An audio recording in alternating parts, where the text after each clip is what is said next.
Imagine that when you look through surround you guys, you will see different objects. So you imagine that before you know about chemistry, before you know about physics,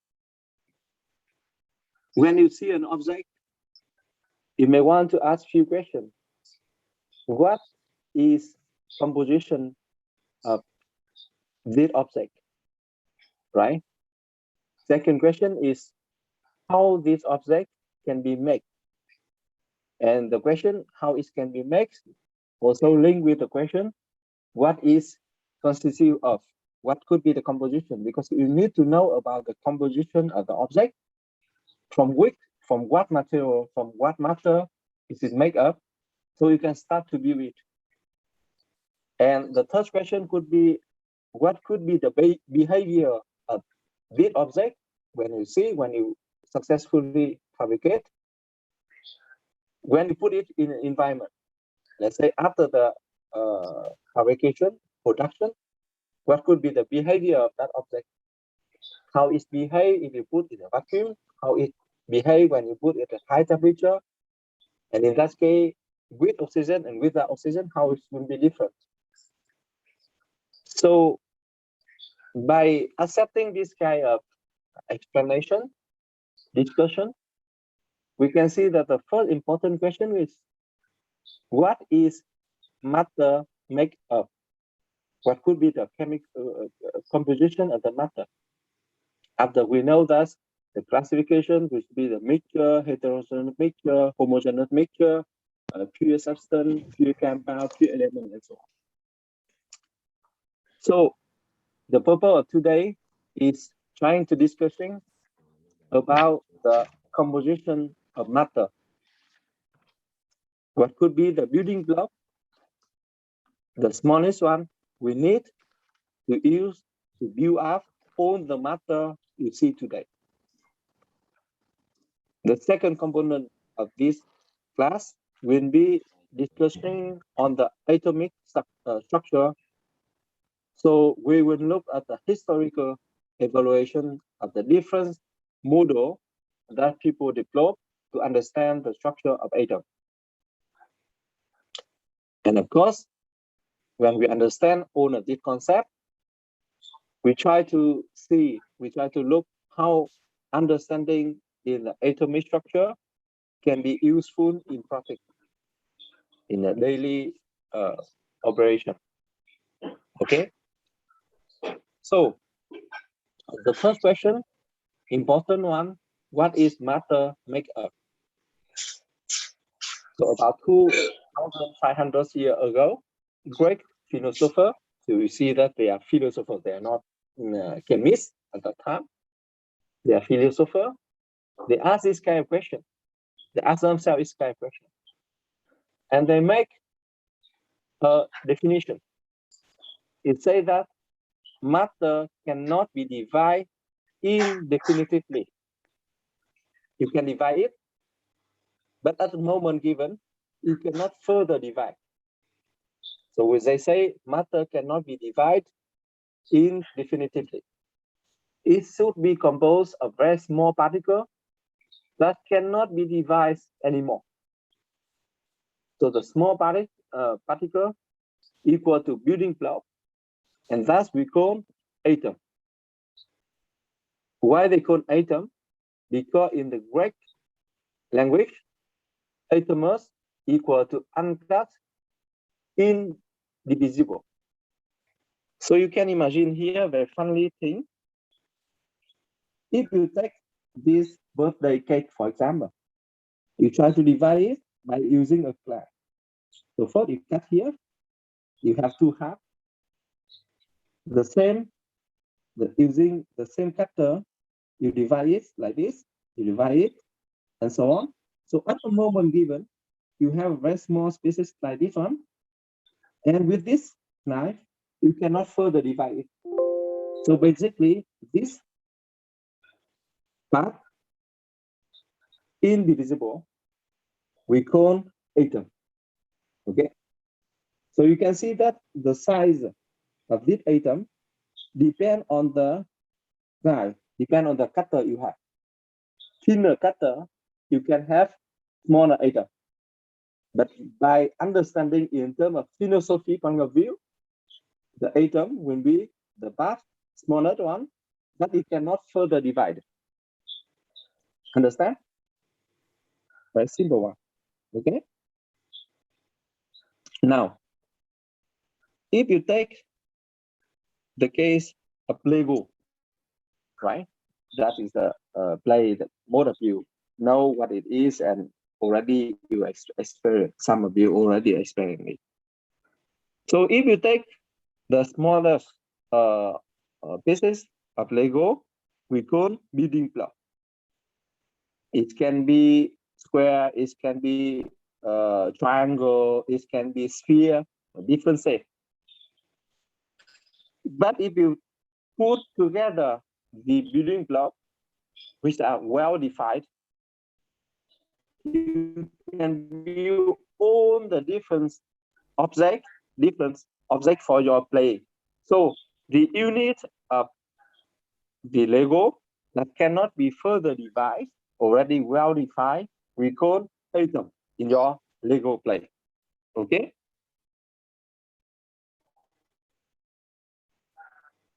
So that's the first understanding, first discussion about the atom and about the composition of the matter. A long time later, people start to ask questions. Okay, you say that, okay, the matter is composed of indivisible particles that you call atom. But that's purely imagination, understanding by imagination. But then at the time of 18th, 19th century, people start to say that now we need to do experiment. Now we need to prove your imagination by do some experiment to quantify. If you say that the matter is made of atom, we need to quantify. We need to qualify what could be the atom, and we need to quantify how many atoms in one matter that we are talking about. So that idea doing experiment invites several scientists in UK, in France. So they perform the measurement to quantify the mass and the volume of matter. And they come out with the idea that matter combined with matter in defined quantity or multiple of the quantity. It's quite wording. The wording is quite unclear if you want. Let's say if you take the matter A, you combine with the matter B. Now we can call atom if you want, but let's say originally they call matter. If you take the matter A combined with matter B, they will combine 1A, 1B, or 1A, 2B, 1A, 3B, 1A, 4B, but in well-defined number 1, 2, 3, 4, 5. That's the meaning of the first observation based on the measurement. Okay.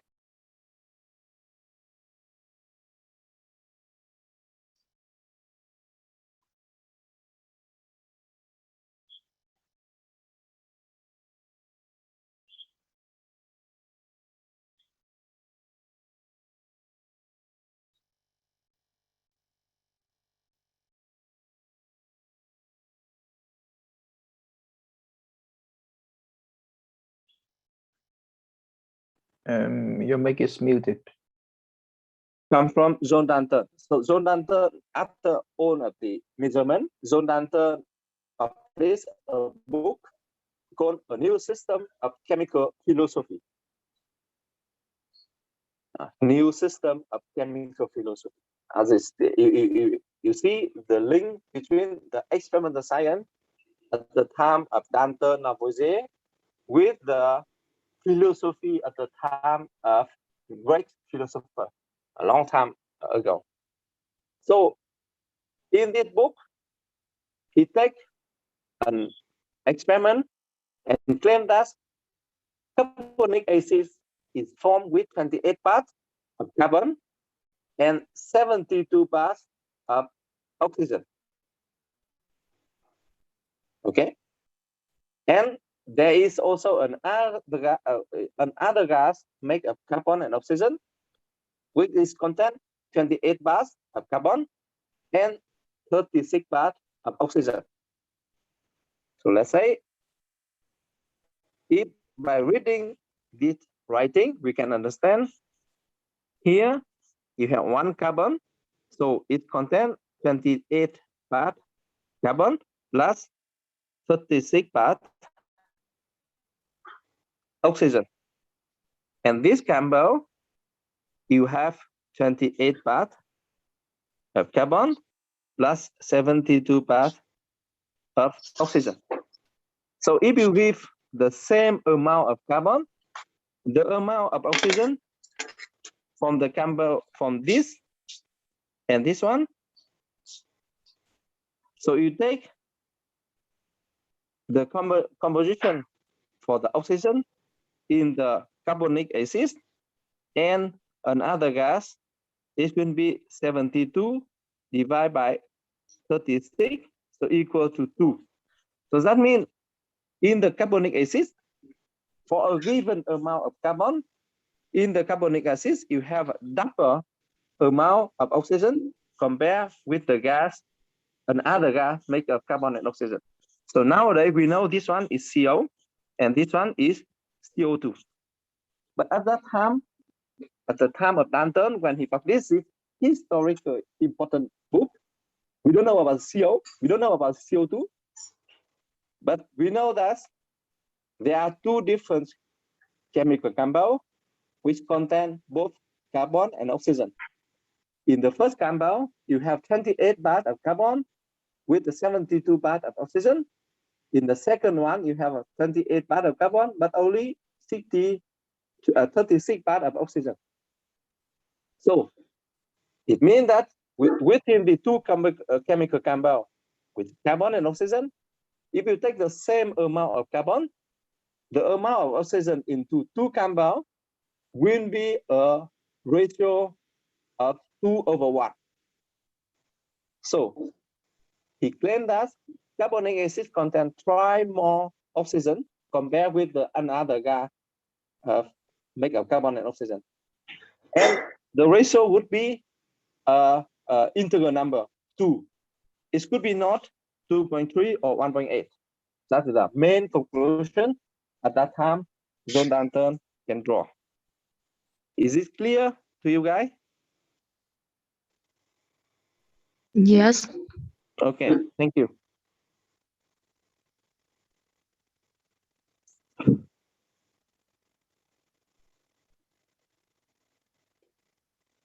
So, and not only for the case of carbon oxygen, but it's always like this. Bricks of matter, so building block of matter, combined with another building block of matter. So building block of matter or brick of matter we call atom. They combine in a definite proportion.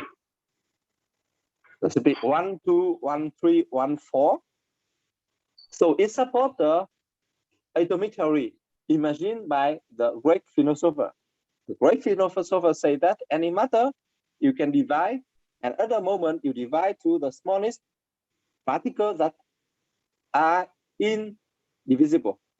So that means you take any matter, you divide it, you will have the brick of matter or building block of matter.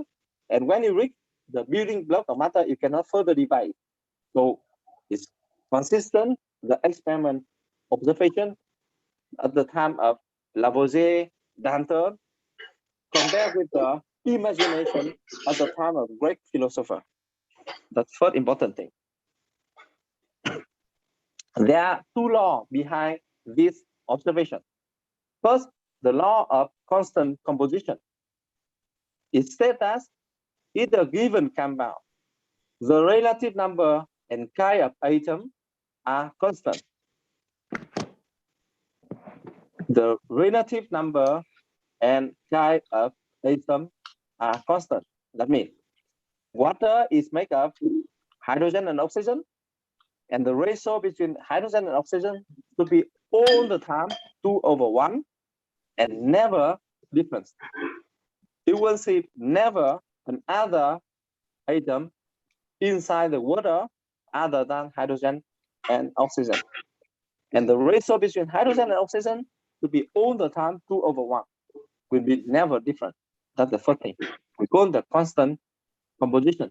Does that mean pure water anywhere over the world, anywhere should be identical? Okay. The second law is the law of multi-proportion. If two elements A and B combine to form more than one compound, the mass of B that can combine with a given mass of A are in the ratio of the small whole number. For example, what's significant here? Let you take this one, the oxide of nitrogen. So nowadays, you know, you have NO2, N2O, NO, NO2. So this one can be also N.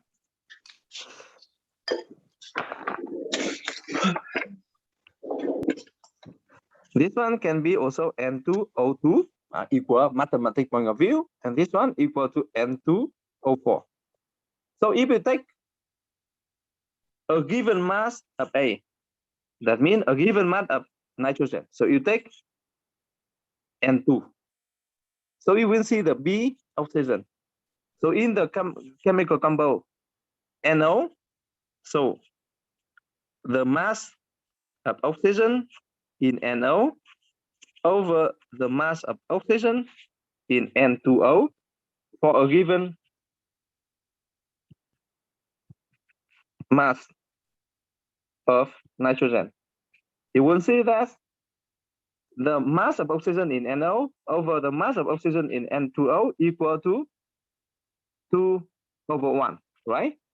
If you take N2 here, so for the NO, you will have 2, and for the oxygen, you have 1, so equal to 2. It will be a small whole number. If you take the same thing, the mass of oxygen in NO2 over the mass of oxygen into N2O, it will equal to 4/1. So equal to 4, also a small whole number. So if now you understand the law of multi-proportion, okay?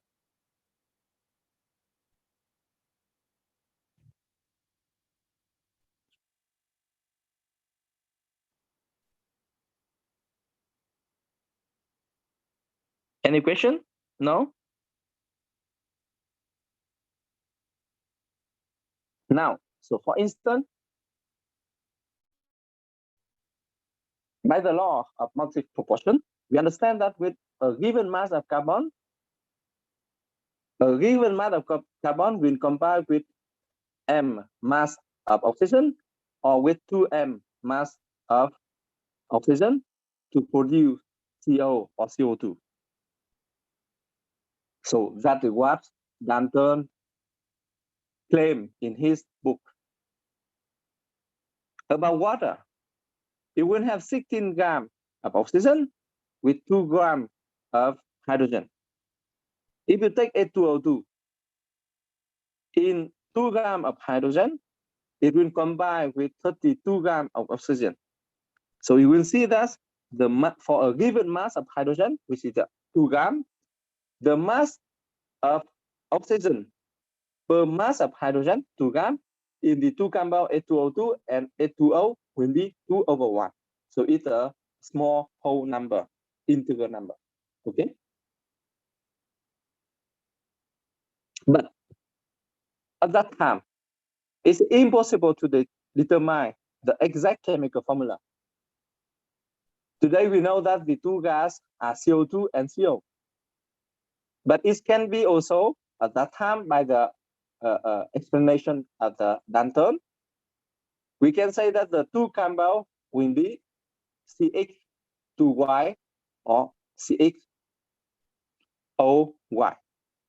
Because with a given amount of carbon X gram, you will have either Y gram of oxygen or 2Y gram of oxygen. So the ratio will be 2/1. Okay. Danton also study about water, but what could be the formula exact of the water? It can be OS, OA2, or HO2, or something else.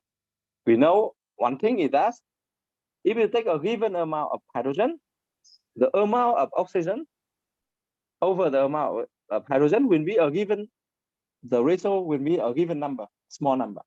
Okay. But we don't know whether it's OS, OA2, or HO2. So what is missing? If you want to know exact the formula, you need to know the mass of one atom, or at least the relative mass of one atom, or the determination of relative number of atoms in a compound. Okay, so that's what missing at the time of Danton. So later, Avogadro, when he studied the reaction between gas, he said that always similar ratio of volume will react. It is clear with you or not this statement? Always same ratio of volume will react. Let's say, if you want to produce water, it's always 2 volume of hydrogen reacts with 1 volume of oxygen. Volume can be milliliter, liter, or other unity, but it's always 2 volume of hydrogen over 1 volume of oxygen react together to make hydrogen. With the condition, the pressure and temperature are the same for the hydrogen and oxygen. So what I mean, in equal, it is implied that before we say in hydrogen, the number, the ratio of the 2 atoms, hydrogen and oxygen, and the K of atom, which is hydrogen and oxygen, will be fixed, well-defined, never change for the case of water. Okay, so now Avogadro make observation to say that it's always 2 volume of hydrogen and 1 volume of oxygen reacts. At the same time, we know that the ratio of hydrogen and oxygen will be 2/1 all the time. So it means at the same pressure and the same temperature, you will have an equal number of particles in an equal volume of gas. So now you know the famous N equal to BV RT. But at that time, we only can say that if you take equal volume of gas of 1 liter at the same pressure and the same temperature, you will have the same number of particles, whether it's oxygen or hydrogen, it doesn't matter.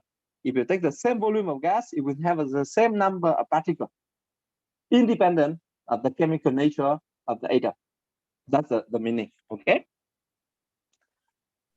So this allows comparing the number and mass of the atom of different nature and start to establish the formula. Of course, it's not so easy. You take 2 volume of hydrogen with 1 volume of oxygen, you will produce water. But you are not sure whether it's A2O, A4O2, A6O3, or what else. So if you want now to establish the well-known, all the people know about the formula water, A2O, we need more difficult work to define the exact the number of atoms in the molecule. For the moment, if we stop here, we just know that the ratio between hydrogen and oxygen should be 2/1 all the time. Okay? If the ratio is 1/1, it's no more water, but it should be A2O2. Now that we know. So to summarize, very few understanding we can draw at that moment. Each element is composed of extremely small particles called atoms. All the matter are composed of particles that are no more divisible. We call atom. For element, all atoms of a given element are identical. Atoms of different elements are different. So let's say atom of hydrogen will be different compared with the atom of oxygen. That's something we can understand easily. Atoms are not changed in the chemical reaction. Let's say if you take water, you do some chemical reaction to split it to make hydrogen and oxygen. The atom of hydrogen in water and the atom of hydrogen in the hydrogen product after the reaction will be identical. If you do the inverse, you take one volume of oxygen, react with two volumes of hydrogen, you produce water. So in that case, also the atom of hydrogen in the pure hydrogen and in the pure water will be identical. The same for oxygen. So compounds are formed when atoms of more than one element combine. We know about that when we study classification of the matter. So again, in the case of water, it's one compound. When hydrogen atom, the atom of hydrogen element and atom of oxygen element combine to make it. The fifth message is that a given compound always have the same relative number and kind of atom. I mean, water, it will all the time have two kind of atom, hydrogen and oxygen, and everywhere, all the time, the ratio of the hydrogen and oxygen will be 2/1. Okay, so that's what we can remember at this state of understanding. Now, we put it in some practice. When you learn at high school, you should know about this compound, right? Iron oxide. And if I take the message, we can draw from here. A given compound always have the same relative number and kind of atom. So iron oxide here, you will have always iron and oxygen at atom. And the relative number of iron over oxygen always 1/1. Is it correct? But when you open the literature, when you open some textbook, you see that they report a compound iron oxygen 1.05, let's say. So you can see that if you compare these two compounds, A and B, are they identical? Are they the same chemical compound? If yes, how we can explain that the ratio between oxygen and iron in the A is different compared with the ratio of the B. If they are not identical, so what is difference you can expect from the compound A and compound B? Am I clear in asking my question?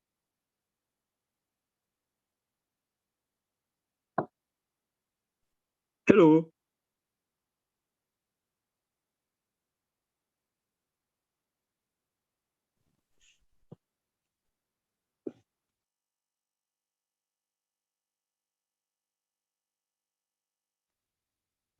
Yes, Can you hear me? Yes. Yeah? Do you understand my question? Yes. Okay. Yes. So now think about it.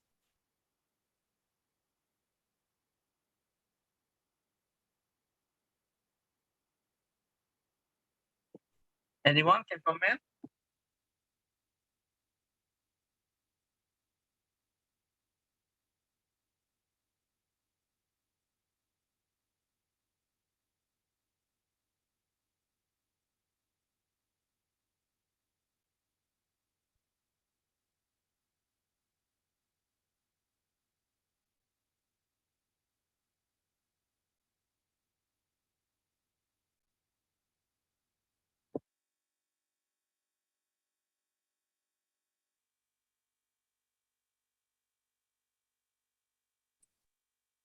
So I think when the number of oxygens is 1.05, it is not a pure substance anymore. It become a kind of mixture. I think so.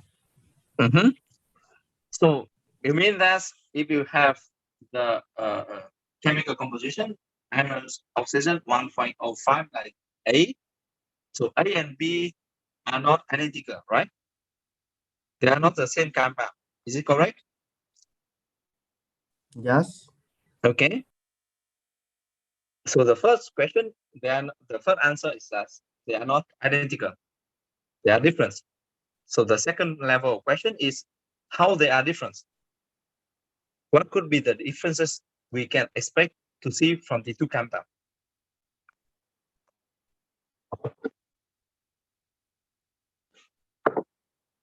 Who? Can you?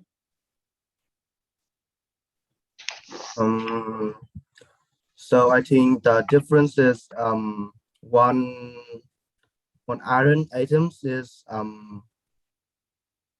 it connect with more oxygen, so the number of oxygens is increased. So I think the so-called số oxy hóa is increased. Decrease or increase?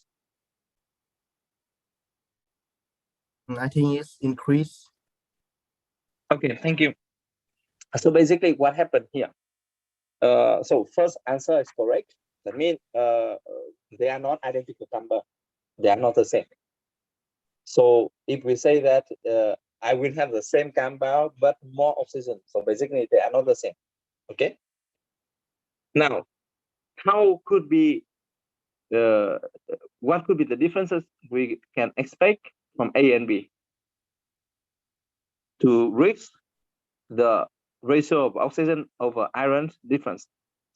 So here you have the ratio 1/1, because in terms of oxidation number, here you have -2 and here you have +2, right? Now, in the case of this compound, you still have -2 for this case. So you can say that the negative here is 1 times -2 equal to -2. So here you have +2, 1 equal. So you have neutral charge. So the total charge equal to 0. Okay. So here you have negative charge equal to -2 times 1.05 is -2.1. Okay. So to make its neutral charge, you will need to have also 1 time irons equal to +2.1. So if you take only 2 plus here, it will be not enough.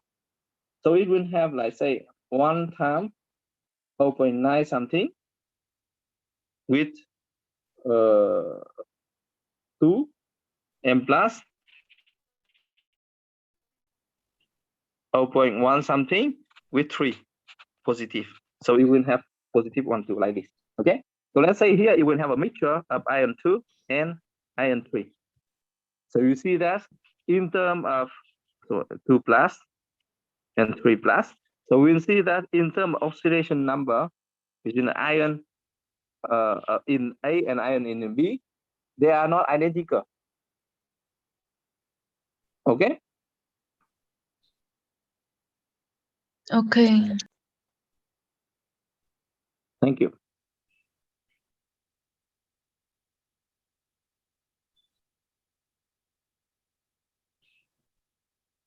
So why I share this exam? Because basically in the literature, some people can confuse.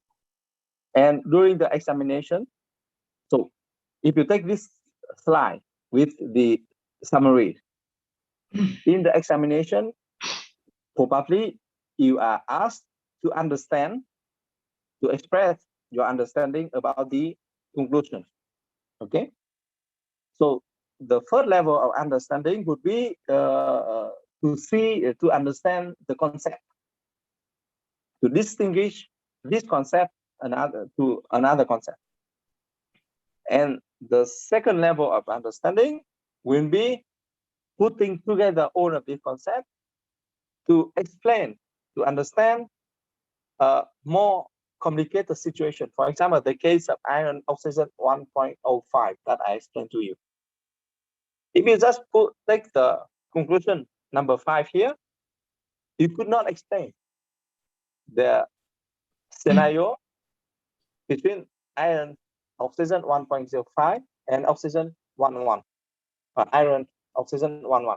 So basically, that's different kind of level of understanding we expect from you guys after this course. Okay.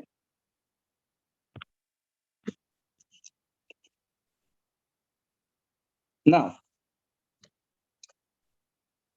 another discussion, we talk about atom. We say that all the compound are made of atom.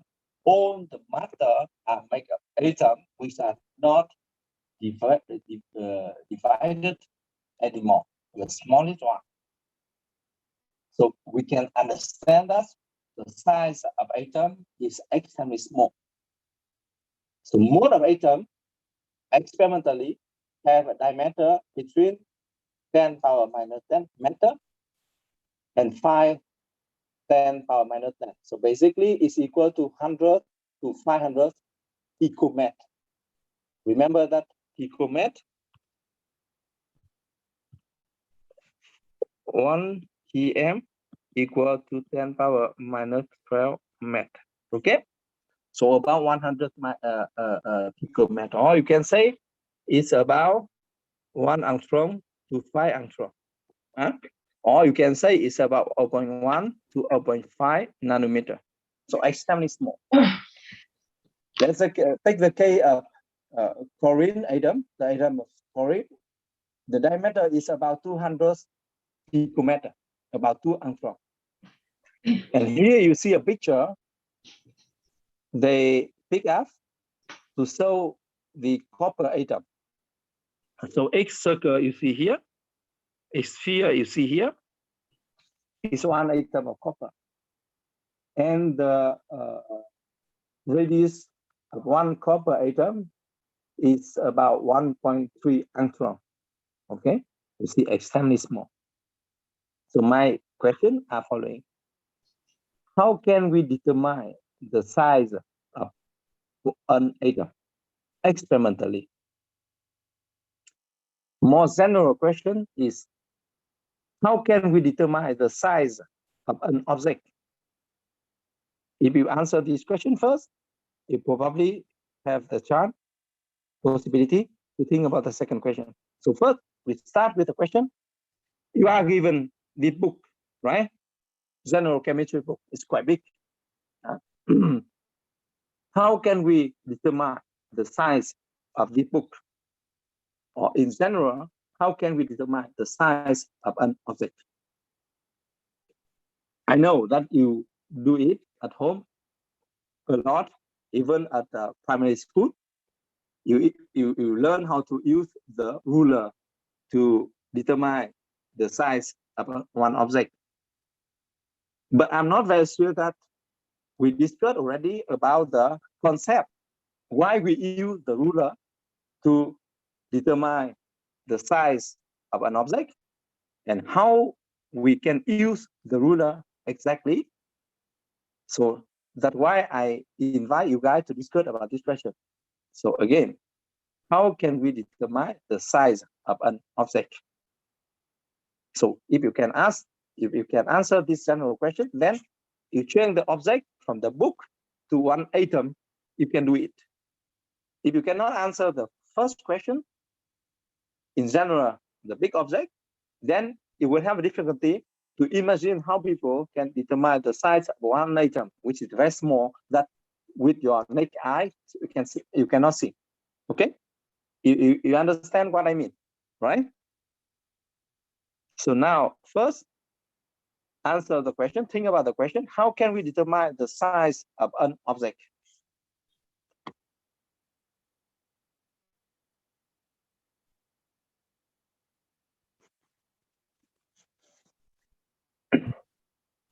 We can measure it. Yeah, but how we can measure it? We will use some tools such as a ruler. So let's say in the case you have here, you have a book, right? You have a book and you have a ruler. How can we use? Tell me how you use to define the size of this book. Well, the book has a shape of a rectangular box. I will measure the 3 dimension of the box. So I measure the length, the width, and the height. Will have its size. Okay. So let's say, how can you measure 1 dimension like this one? How can you have a ruler here, you have a ruler here, right? How you can define the length of this one? Okay, so I will align the ruler along the width of the book, and I will read the results on the ruler. Okay, so how you can align the ruler? So I will put it parallel to the size, and the 0 points will be at one end. Okay, let's say here you have 0, right? So you will put 0 here, and then the other side of the book will touch the number on the ruler. Okay, let's say if it's here, right? So you read it will be 8, right?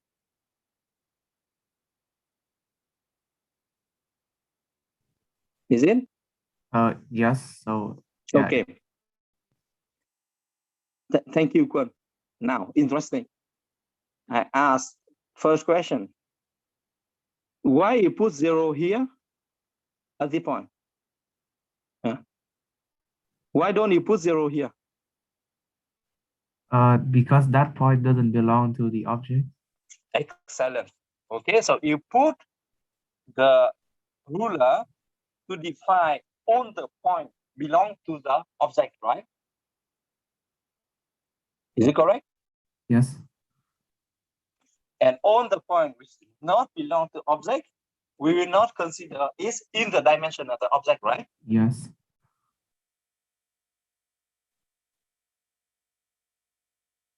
Yep. Is it correct? So let's say if you take this point, if you measure by this one, you take this point because it belongs to object. Oh, it's not clear. Take time or not?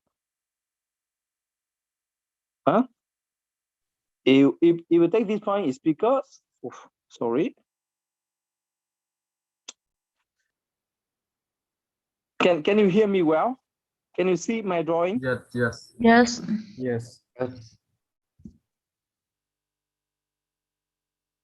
Hello. Okay. So if you take this point, it's because this belongs to object. So all the point which is not inside the object belongs to object. We don't consider in the dimension. So basically, you use a ruler or what else to define all the point which belong to the object. Okay. Yes. Now, imagine I take the same book, but I put it here like this one.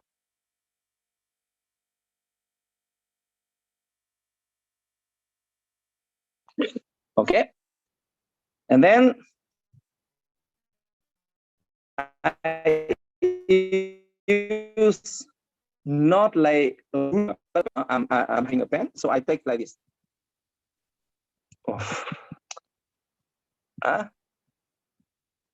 So when I do like this, I see different dots, right? So all the dots which is in touch with the book, I consider is belong to the book, so I can define the size. So when I go to this dimension, so if you put on the plan like this, So when you put at this dimension, because here it will not belong to the book, so the pen will go in this position.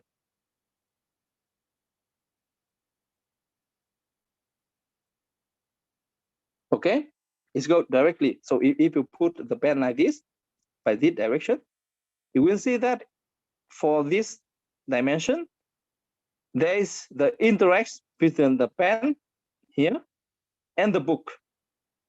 Why for all of this area, there's no interaction between the pen and the book. You get what I mean? So by repeating sending the pen to the area where you put the book, you would know which volume, which size depend on the book because it have interaction with the pen, and which space there's no interaction with the pen. So you can say it will not belong to the book. And you take all the points belong to the book, you can define the size. Am I clear in my explanation? Oh, can you say it one more time, please? Okay. Let's say, by exchanging with your classmate, we understand that to define the size of the book, you need to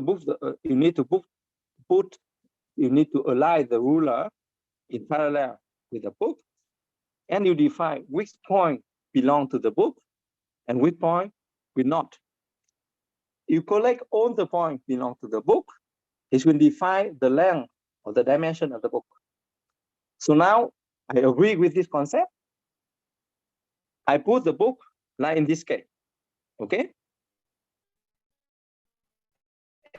And instead of using the ruler, a pen, I send the pen on top of the book like this. So when the pen interact with the book, I can feel it, right? So basically, I say this point, because of interaction between the pen and book, this point belongs to the book. So it will belong to the dimension, the size of the book. When I move the pen to this direction, I do the same thing. I will not feel the interaction. I will not observe the interaction between the pen and the book, but the interaction, the pen with the substrate below the book. So this point, because there is no interaction with the book, I say this point will not belong to the book. After define, let's say, if you take the 2 dimension, you define all the book, all the point belong to the book in the red dot, and all the point will not belong to the book at the blue dot. So you can make a drawing like this to define the size of the book. Is it understandable? Yes. Yes. Professor, I'm sorry I'm late. I had some technical issues. Hmm? My name is David Duculi. I'm sorry I'm Yeah. late. I just managed to join. I had some technical issues. Okay. Okay. No problem. So I'm explaining how we can define the size of one object. So basically, you take one probe, we can say, like probe. It can be a pen, it can be a ruler, it can be anything else. You make the interaction with the object. So when you see that the probe interact with the object, you say that this point belongs to the object. You do the same thing, you move the probe in 3 dimensions around the object. And when you don't have the interaction with the object, you say that this point does not belong to the object. So let's say if you do by this way, you have on the red dot, you produce due to the interaction between the probe, the band, with the object. And on the blue dot here, is due to the interaction of the probe with the substrate, but not with the object. After that, it will draw the area contain all the point, red point. That means the interaction with the probe. So you know the dimension of this object. Is it clear? So by doing so, it doesn't matter this size will be nanometer, angstrom, or met, or kilometer, whatever you want. The concept will be the same. You use a probe to send to object. Where you see the interaction, you say this point belongs to the object. And if it does not, you say it will not belong to the object. So you collect, you draw all the points belong to the object, you define the size. If you apply this one to the atom, you will see that the red dot here is actually area when you see this one. So if you zoom out this area, let's say, here, you will see the atom arranged like this. Okay? So if you send now the probe to this, you will see that the red dot here, like this, and you will see the blue dot like this one.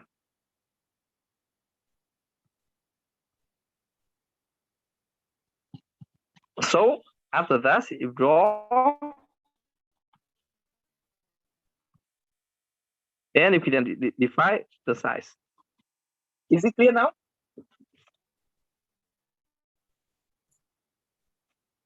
Yeah. So the only one requirement is that the probe that you use, it can be bad, it can be a pencil, a pen, or a ruler. The probe should be smaller than the object that you use, right? Because if it's bigger, then the interaction will be not precise. You need having this kind of interaction. So the size of a probe should be smaller than the size of the object. So if you have one atom of angstrom size, you should use something with the diameter smaller than 1 angstrom to define this interaction. You get what I mean? Yes. So that's why they use a beam of electron. Later you will see the electron is extremely small, so it can interact with the atom. That's concept.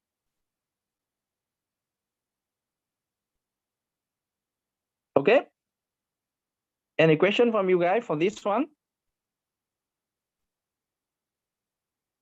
So you see that I'm not asking you guys to remember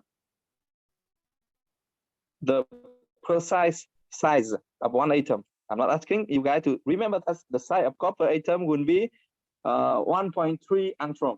It's not very useful. You open the Google, you can finding the information about the size of copper atom 1.3 angstrom. But what I want you guys to understand and to remember, if you want, is that the size of one atom is extremely small. It's about angstrom size. It's about angstrom, okay? And the molecule is about angstrom as well. So when you talk about 1 nanometer, you talk about several atoms, because one atom is only 1 angstrom, 1 or 2 angstrom. That's the first thing you should remember. So not precise number, but relative understanding. The second is, I wish you guys to understand how people arise to do the measurement of the atom dimension, of the atom size. It's extremely small, angstrom. We cannot see it. We cannot use any ruler. If you have a big object, like a book, you can use the ruler to measure, to do the measurement of the size. But when you have 1 angstrom, you cannot see the atom. So how you can do the measurement? So we are back to the original question, the concept of the measurement. How you can define the size of one object in general, whether it's big or small. You should define which point belong to the object and which point will not belong to the object. And you say that the size of the object represent the collection of all the points belong to the object. Okay? And all the points not belong to the object, we don't consider about the in the dimension. So with this concept, You need to find which point belong to the atom and which point not belong to the atom. How we can do it? You will send a probe, which is the electron beam, for example, to make the interaction with the copper. Where you have the interaction, you can say, oh, yes, this point belongs to the copper. And if you send, you will not see any interaction. You say, okay, it's not belong to the copper. So after that, you define all the points belong to the copper atom. So you know the size of it. Is it clear?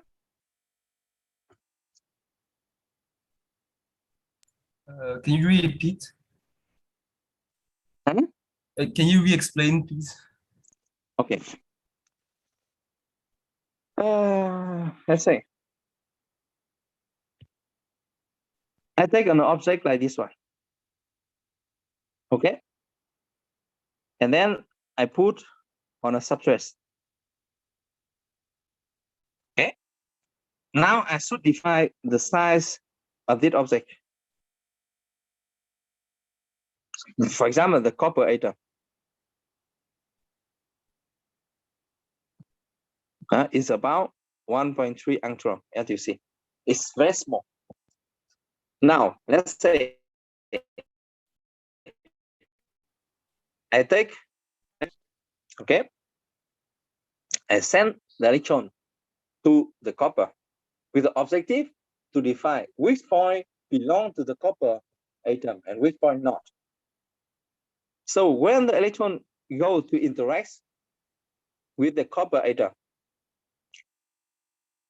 it will be back like this, because later you will know that the copper atom contains electron, right?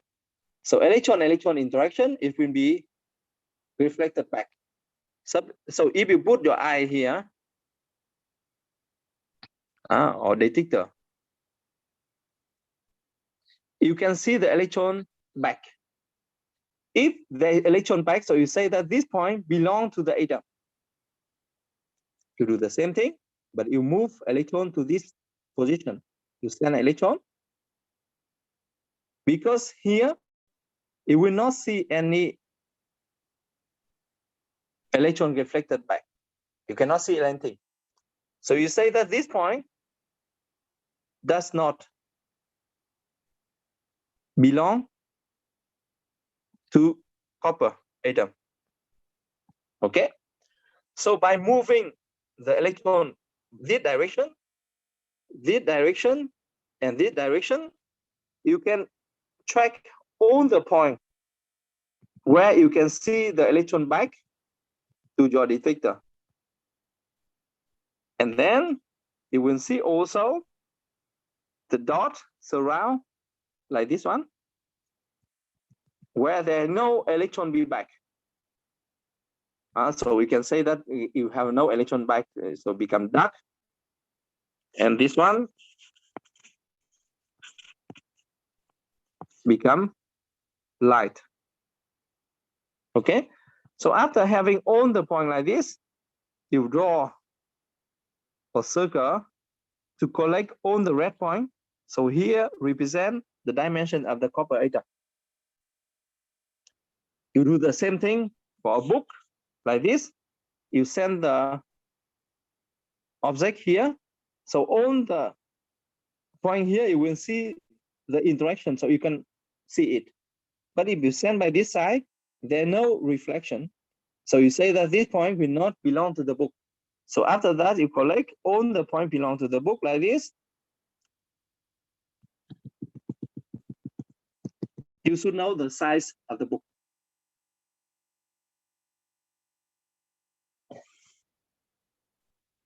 Is it understandable? Yes, thank you for your explanation. Okay. Thank you.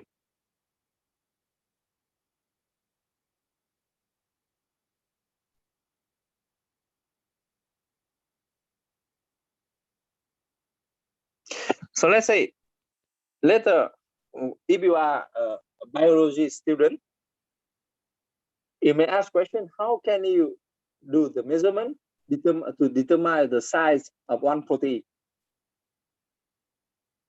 Right? How can you define the size of one protein?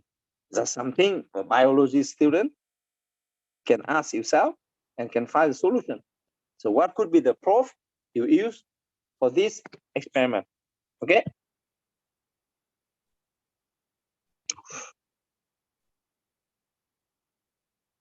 So in our lab, basically at UATS, we can see we can do this kind of measurement in collaboration with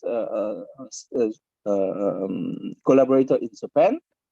So you can see precisely each atom like in this image. So basically nowadays with the technical advance, we can observe a single atom in the real sample, not only in the textbook. Now we move to the second part of the lecture. What is atomic structure? How people, we know that the matter is combined, matter is made of atom. Okay, and the atom is the smallest particle that can be not divided anymore. It's indivisible.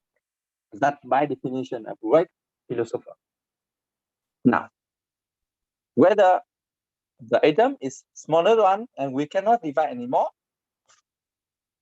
or its thin can be divided, and it's composed of different matter. So the scientists ask very important question: what could be the structure of one atom?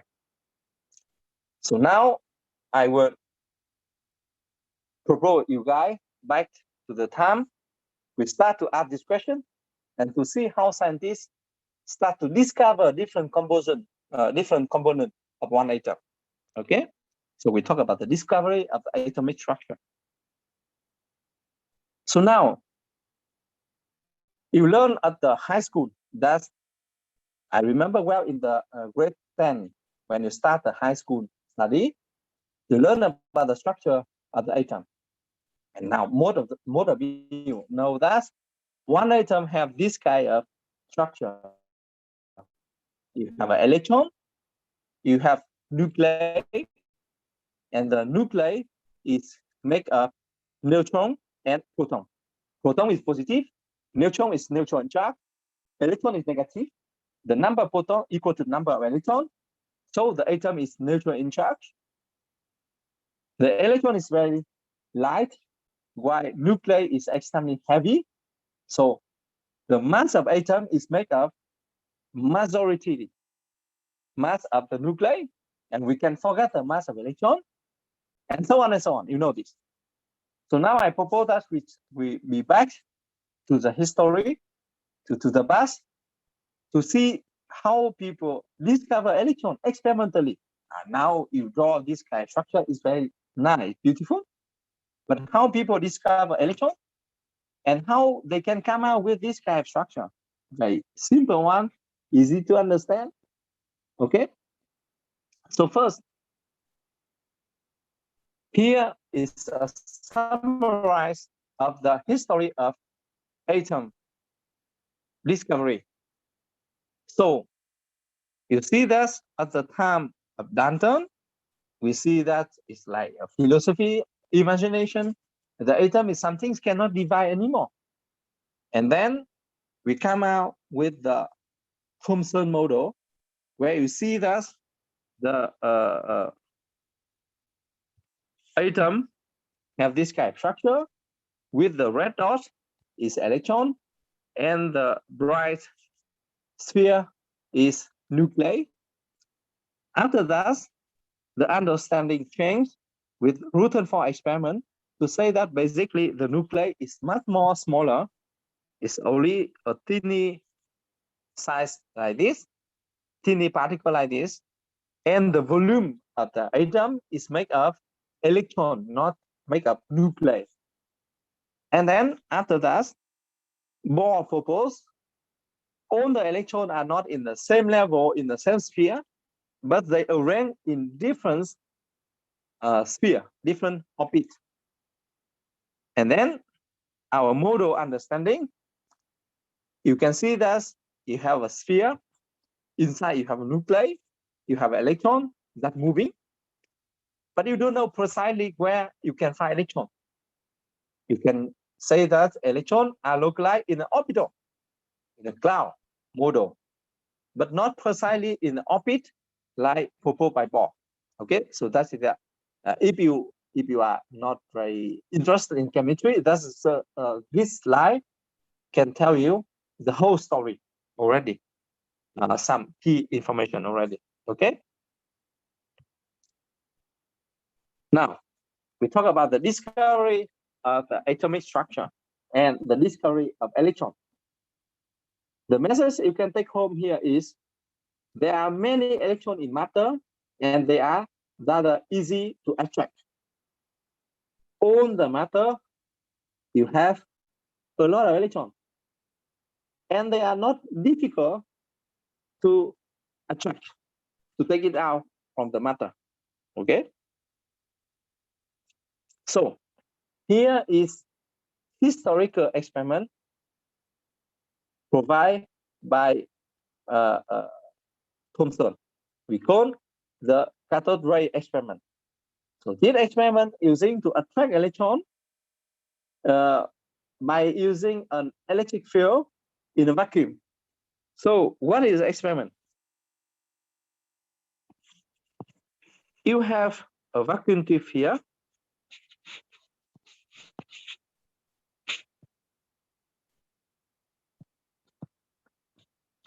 Okay. And you put here a plate of gold, very thin one. You put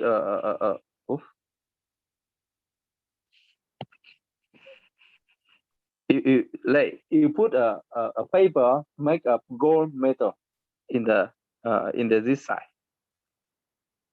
and then in another side you put another electron, and then you apply a voltage with the negative charge in gold and the positive charge in the counter electron. Okay, it's a kind of ring. And then here you have another vacuum tube, and at the end here you put a fluorescence screen. You see here already. I don't need to go this one. So here you have the fluorescence screen. Then you apply high voltage. You see that on the screen there's something interesting with the fluorescence to make it lighting. You see it's lighting when you apply high voltage. So you say that when you apply high voltage, there's something from here escape from gold to go through this path to reach this fluorescent screen, and when it interacts with the fluorescent screen, it makes it lighting. So you see the light dot. Now, if you apply electrically charged spread, so let's say you apply electrical field here. So with a negative charge here and positive charge here, when you apply it, what will happen? When you apply negative here, you will not see electron go through by this way anymore, but the electron will go by this way. So let's say electron get out from here, and then press like this. If here is positive, okay? And when you change it become positive here and negative here, the charge will be like this way. You do the same thing with the magnet. When you apply a magnet, the electron path will also deform, not linear anymore. So from that, we can understand when you apply high voltage, there's some particle escape from gold foil. Okay, and this particle has negative charge, right? Why it have negative charge? Because when you apply positive charge here, it will curve the electron to the positive. So when have interaction with positive, for sure it will have a negative charge. So this experiment tell you that you take gold foil, very thin foil. On the surface of gold, you have a lot of electron, and the electron have negative charge. When you apply high voltage, the electron will escape from the negative electrode to the positive electrode and go through the vacuum and reach the fluorescent screen to make it lighting. And you will see that this electron path, the direction of electron path will depend whether you apply electrical force or magnetic field or not, because it have a negative charge. Okay.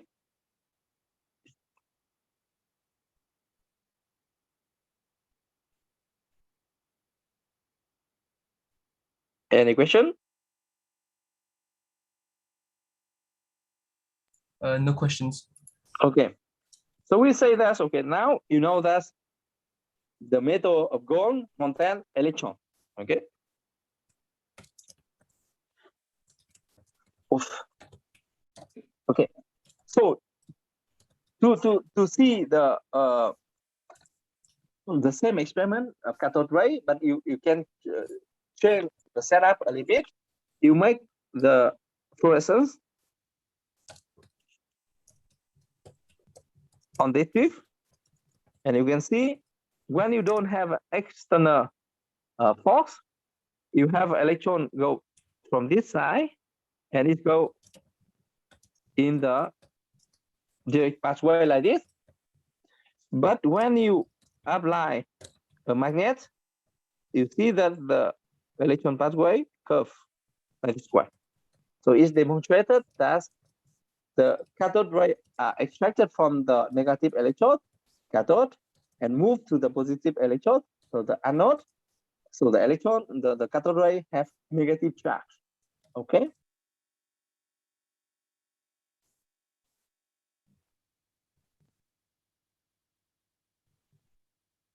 Okay. So with this experiment, Thomson claimed cathode ray are stream of negative charge particle, later we call electron. And he was able to calculate the ratio between the electron charge and the mass of electron. So it's equal to 1.76 10⁸ coulomb per gram. It's have a negative charge, and the charge over the mass is 10⁸ coulomb per gram. After that, Robert Millikan, he can be able to measure the charge of one electron. So he was able to make the electron mass based on the charge and the mass of one electron. So the electron mass is equal to 10⁻⁻28 gram. So you will see that electron is charging, negative charge, but has extremely small mass. So basically we can say that electron is charging for sure, negative charge, and extremely light. There almost no mass in electron. We have also the thermoelectronic effect. That means when you hit a metal wire, so for example here, when you hit a metal wire, when you heat up, it will emit electron. And then you can accelerate the electron in a vacuum by applying electrical field. So you can produce a kind of electron gun. Okay, so you take a metal wire, you heat up, and then you let electron go through vacuum, and you apply electrical field because the electron is negative. So you apply a positive charge, you apply a positive electron will flow very fast to the positive. So you can make a gun, okay, electron gun. We have also the photoelectric effect. That means instead of heating, so thermoelectric effect, you can send a photon. You can send the light photon to the metal. So when you have photon sending to the metal by this way, the electron on the metal also escape, attract from the metal. And if you put a positive positive electrode here, go to the positive, so you can have the current of electron thanks to the interaction of the metal and the photon. So we call the photoelectric effect.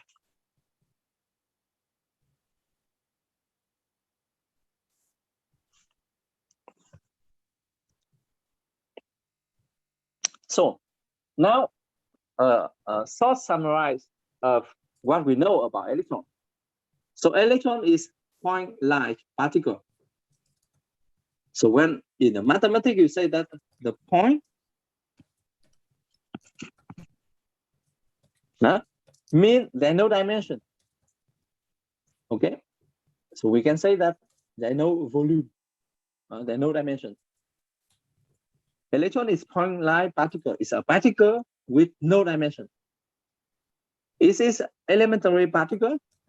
It will be not further divided in another one. It has negative charge.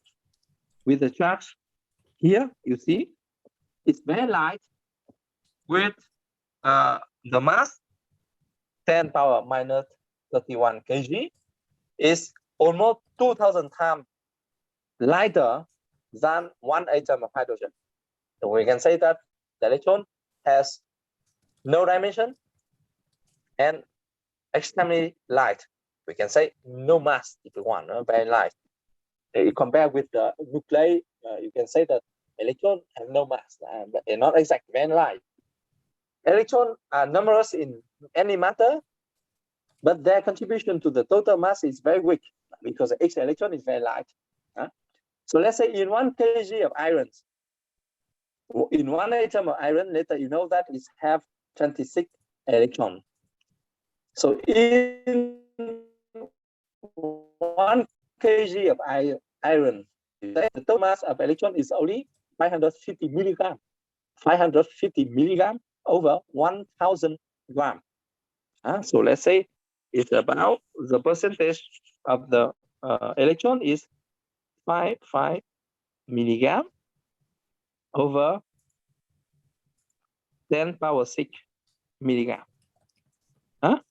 So you see it's extremely small. So most of the time when you do the calculation, you forget the mass of electron because it's extremely small. Okay, so we know about the electron. Atom is constituted of electron, which is negative. And at the same time, we say that the atom is neutral in charge. So if you have an electron in negative, you should know, you should imagine that there's something remain in the atom which have positive charge. Otherwise, it will not satisfy the requirement of neutral charge. So the parts which have a positive charge, we call nuclei. So now, take an imagination very logic. We say that you have one atom, okay? And the electron is negative, so the nuclei should be positive. That's the first thing. The electron is negative, so the nuclei should be positive. And then you know that the electron is extremely small. There's no dimension. Why the atom has dimension? You see already that in the case of copper, the dimension is 1.3 angstrom. It's not 0. So it means that the nuclei should represent the size of the atom, right? So the nuclei should be something big like this, and it's equal. So nuclei size should equal to the atom size. Very logic thinking. And also, atom have a mass significant. Electron is extremely light. We can forget the mass of electron. Does that mean the nuclei contain all the mass of the atom? So at the end, we say that the atom should be a positive sphere of matter in which electrons are embedded. So that means the atom actually a positive sphere, we call nuclei, and on that nuclei you have some dots represent electron. And this big sphere of nuclei contain the positive charge, contain the mass, and represent the volume of the whole atom. Is it logic? It's quite logic, right? Because taking into account the charge, the mass, and the volume, we should be able, sorry, we should be able to draw this kind of structure. So now, how we can prove it correct or not? The same concept that I mentioned, that we discussed about how we do the measurement of the size of one object. This nucleus positive charge. Okay. So if I take a probe, it's also positive charge. I send this positive charge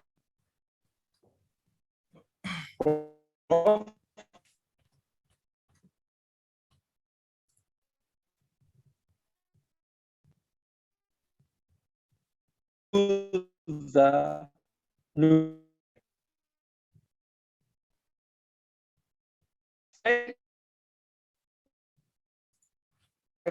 So I expect that picture is indeed by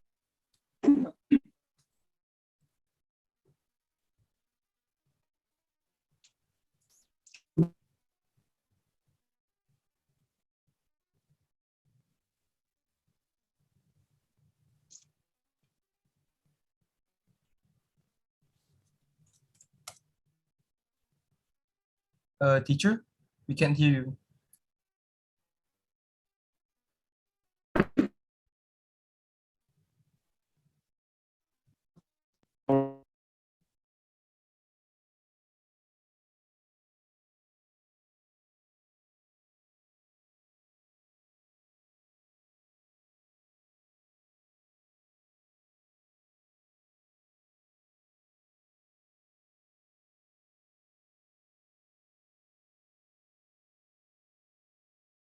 So I'm explaining about the model. So by taking into account the mass of nuclei, the nuclei represent the whole mass of the atom. About the volume, the electron is extremely small.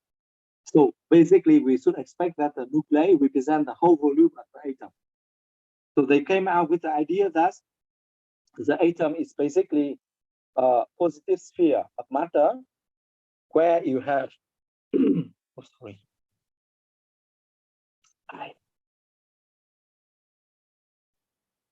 Sorry for that.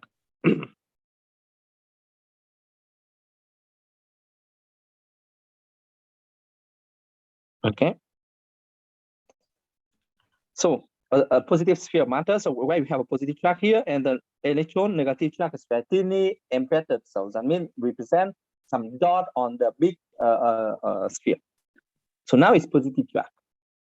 So we propose this theory, but now we need to do experiment to prove it. So as I mentioned previously, when we talk about size of one object, right, in general, I say that we try to use a probe to detect which point belong to the object and which point does not belong to the object. So from that, we can track the size of the atom. Now, we propose that the atom is a positive sphere, big one, represents the size of the atom. And the size of the atom is about Armstrong size, we know. So now if I use a positive beam, a positive particle, we can say like this, and I send to the atom. Because of positive repulsion interaction, I expect that when I send the positive charge here, the positive charge needs to be reflected back. Okay, so if I put my detector here, I should expect that I will obtain the reflected positive nuclei back. Or I also say that because this one is extremely big, so all the positive charge I send here will be reflected and reflected back by this direction. Okay, so let's say if I send 100 positive charge, all of that should be back, and none will be transmitted here because this one, the probe is much smaller, smaller than the atom. Can you imagine that? Okay. Hello. Yeah. Yes. Yes. Okay. Can hear. So let me see whether it's the case. So Thomson requests his student to do this experiment. His student named Rutherford. So Rutherford set up an experiment. You can see here. So here you have a source of alpha particle. Alpha particle is a radioactive particle, and it's positive charge. Okay, so you send the positive charge here, and here you put the foil of gold. Now you know that gold contains electron and positive charge. Let's say gold will be like this, positive, and you have few small dot of electron like this. So when you send the positive charge to gold, you expect that the beam should be reflected by this one and reflected by this one, but not transmitted to here, right? But experimentally, what Rutherford observed, which is the important experiment, is that most of alpha particle you send from here go through gold and reach this direction, and only few will be deflected back like this. So what does it mean? It means that when you send the positive charge here, the alpha particle here, all of that go through, and only few be reflected back like this. So this model, the big positive charge sphere, could be not acceptable. Is it clear? Experimentally, it's not accepted. Yes. So how can we explain the experimental result obtained by Rutherford? So imagine that you have an atom, and the volume of the atom is not make up nuclei, but make up electron, like this. And the nuclei is very small, positive nuclei inside.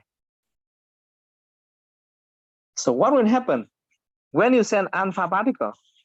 More of them will go through because there are no direct interaction with the positive charge.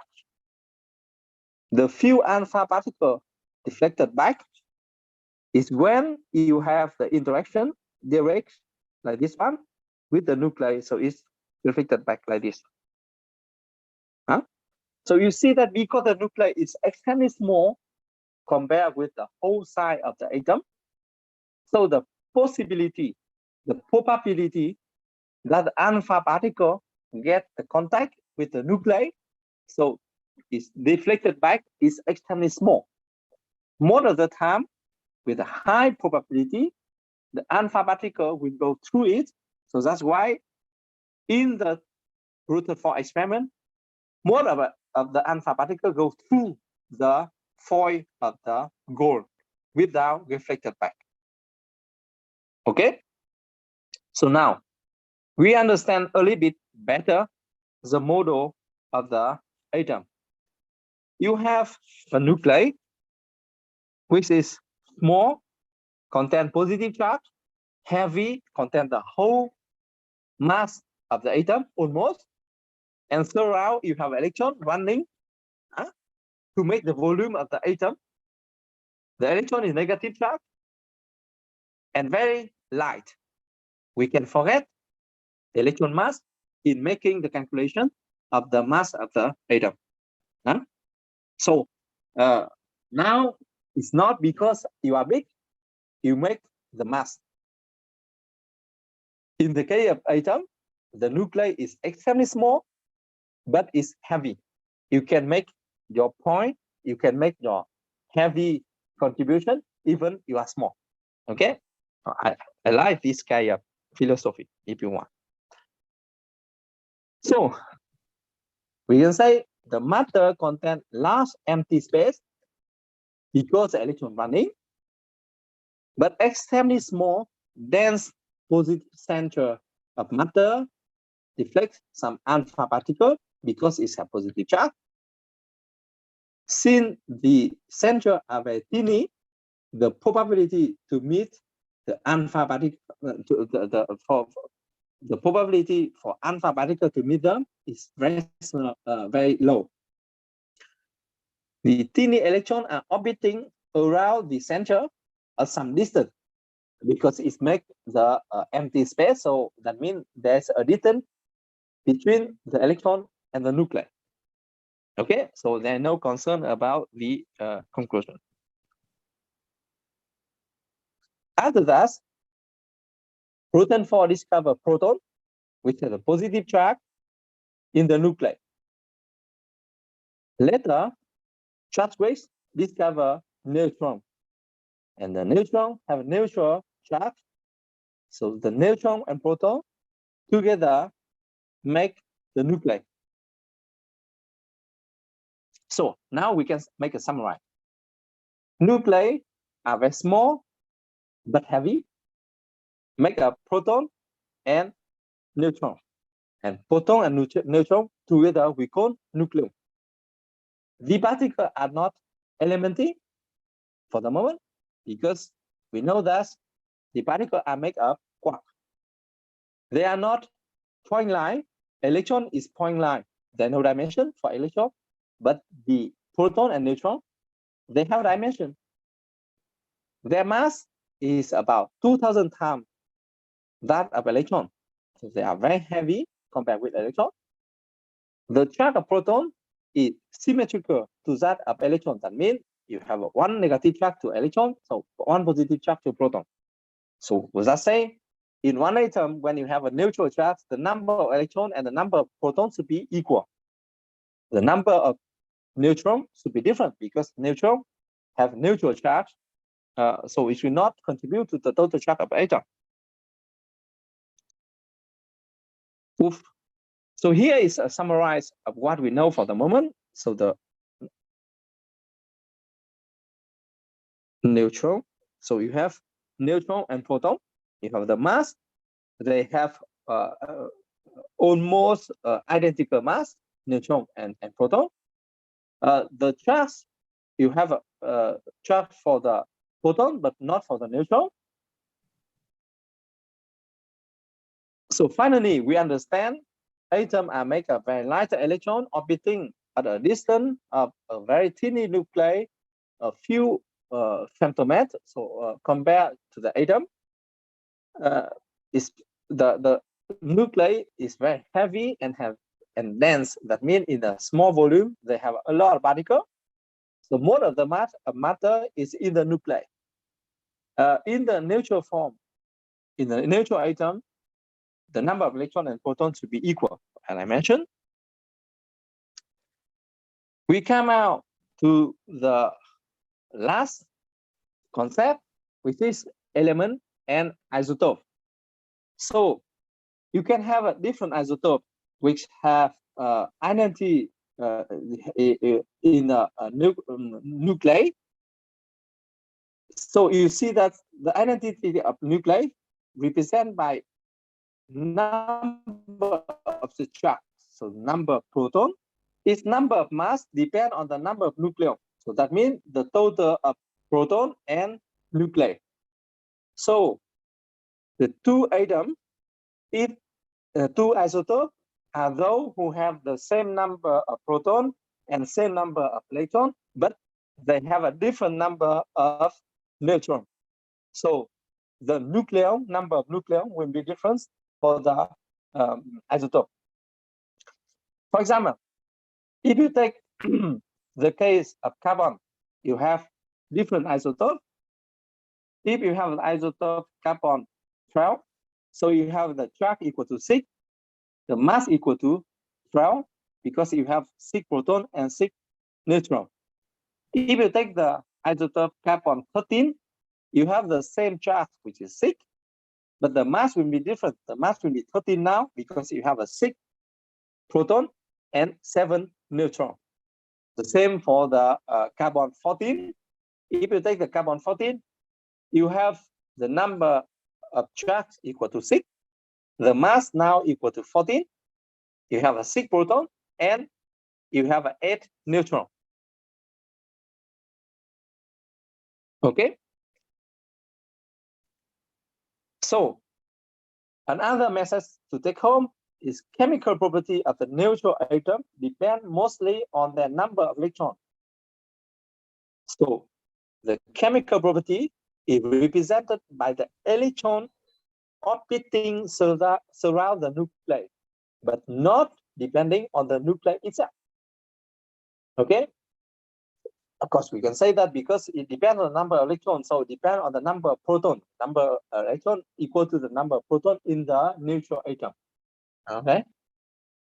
The number of the neutron in the nuclei can be changed, can be varied, even you have the same chemical identity. So you say the isotope have a different nuclei, different nucleon, and different nuclear property, but they will have the same number of electrons in the outer layer. So because the number of electrons identical, the number of proton identical, so the isotope will have different nuclear property. So some of them can expect the radioactive property, but the chemical property will be identical. So that's why when you study biology or chemistry later, when you want to study the chemical reactivity, chemical mechanism, for example, you can label the atom by using different isotope, because when you change from isotope carbon 12 to the isotope carbon 14, the chemical property will be the same. But you can look at the radioactivity of the carbon 14 to look more in detail your mechanism. Okay. The key message is that isotopes have identical proton and have identical electron, so they are identical in chemical property. They are only different in terms of nuclear property, because the number of neutrons are different. Okay, so you can know very well the calculation you can make for the average mass of one atom when you have a different isotope. That will be also practiced a lot in the tutorial class, so I will not mention here. Let's say if you take the isotope of carbon, you have 3 different isotopes. You have a carbon 12 with 98.9%, you have a carbon 13 with 1.1%, and carbon 14 very low percentage. So now, if you put together, you can make the average calculation. You can make the calculation to show the average mass of the element. So you can have other exam here. For example, oxygen. You have oxygen 16 is in majority in our atmosphere. You can have also oxygen 18, which is very useful for studying the labeling later.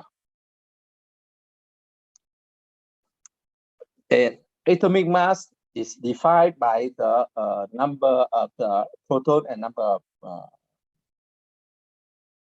neutron, because we say that the mass of electron is very light, we can forget it. So,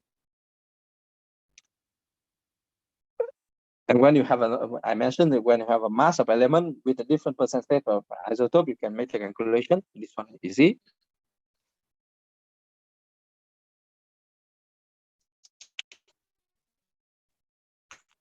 And in an equal, Avogadro said early in the class that in the equal volume of the gas, the number of particles are the same.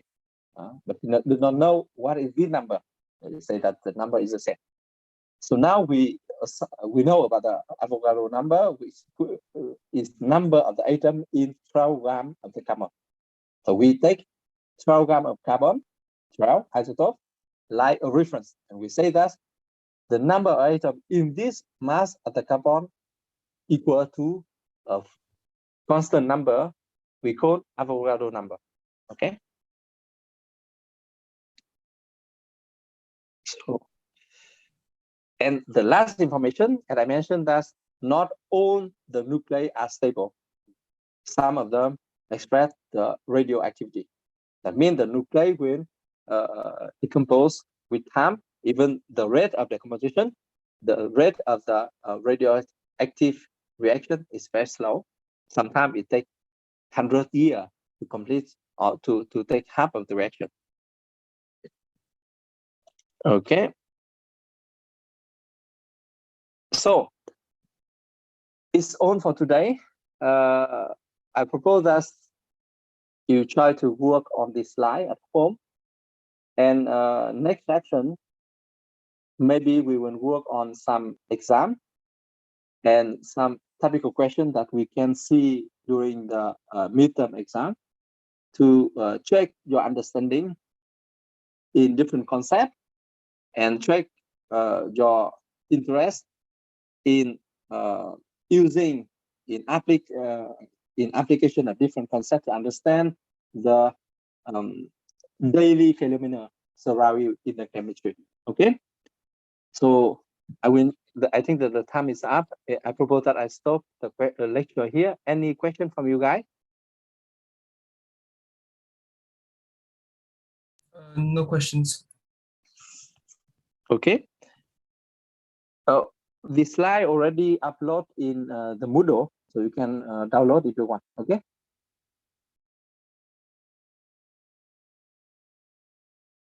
Okay. So if no more questions, thank you for your attention and see you next week.